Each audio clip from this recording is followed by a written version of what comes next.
I think it depends on how long the war goes on. And to Jonah's point, I think part of the Democratic strategy, if it doesn't go on too long, they'll just stop talking about it for a while and hope everyone meshes back together. But I like to say that October 7th to me was the most obvious moral question of our time, and because so many failed the test, it's become the most clarifying moral moment of our time.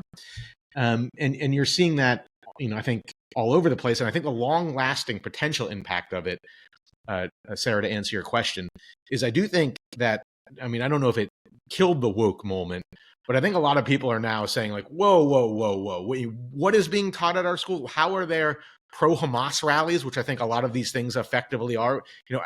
What are the professors teaching? What are these statements? After seeing on October 7th with images that they were projecting to the world. They weren't trying to hide what occurred on October 7th, Hamas. They were, as you mentioned, putting them on social media. And when you see that so clearly, and then students on campus either try to contextualize it or rationalize it, or in many cases, what we saw, little images of parachutes as their advertisement for their parades coming in, celebrated.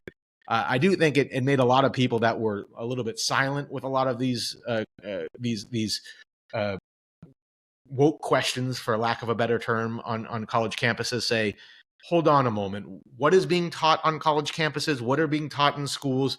What is being pushed? Let's take a step back here and reevaluate what has happened, that we got to this moment where something like October 7th could happen, and we have parades and protests celebrating it, or celebrating the people that committed it.